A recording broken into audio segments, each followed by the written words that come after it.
பாகிஸ்தானுக்கு உளவு வேலை பார்த்த யூடியூபர் பெண் உளவாளி உல்லாச வாழ்க்கை ஆசையால் சிக்கியது எப்படி?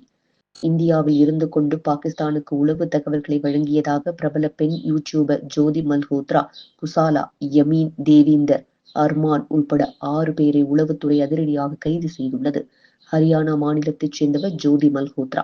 இவர் டிராவல் வித் ஜோ என்ற பெயரில் யூடியூப் சேனலை நடத்தி வருகிறார். பிரபலமான இடங்கள் குறித்து இவரது யூடியூப் சேனலில் தகவல்களை பகிர்வதால் சமூக வலைதளத்தில் புகழ் பெற்றிருக்கிறார். கைதான இவர்கள் அனைவரும் பாகிஸ்தானுக்கு இந்தியாவின் ரகசிய தகவல்களை உளவு பார்த்து சொன்னதாக குற்றஞ்சாட்டப்பட்டுள்ளது.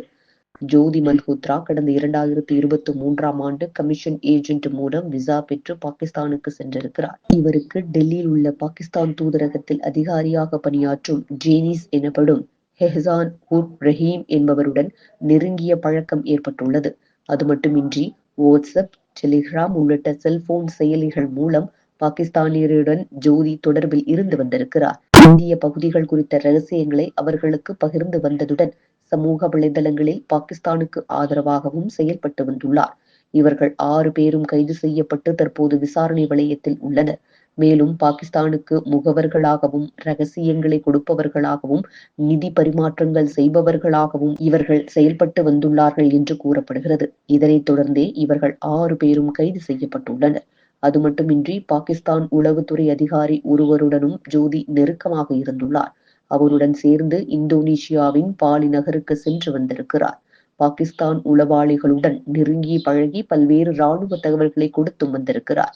இதற்காக ஏராளமான பணத்தையும் அவர் பெற்றிருக்கிறார். உல்லாச வாழ்க்கைக்கு ஆசைப்பட்டு அவர் பாகிஸ்தானுக்கு உளவாளியாக செயல்பட்டதாக கூறப்படுகிறது.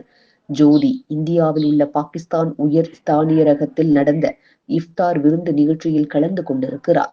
மேலும் அவரது சமூக வலைதளத்தில் பாகிஸ்தானை அடிக்கடி புகழ்ந்து பேசியுள்ளார். பாகிஸ்தானுக்கு ஆதரவாகவும் சாதகமாகவும் கருத்துக்களையும் பதிவிட்டிருப்பதாக சொல்லப்படுகிறது.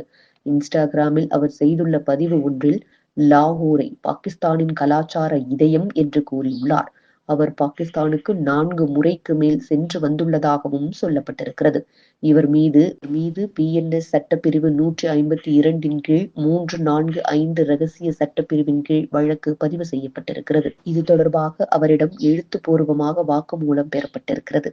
தற்போது இந்த வழக்கு இசார் பொருளாதார குற்றப்பிரிவு போலீசாரிடம் ஒப்படைக்கப்பட்டுள்ளது. அவர்கள் ஜோதியிடம் தீவிர விசாரணை நடத்தி வருகின்றனர்.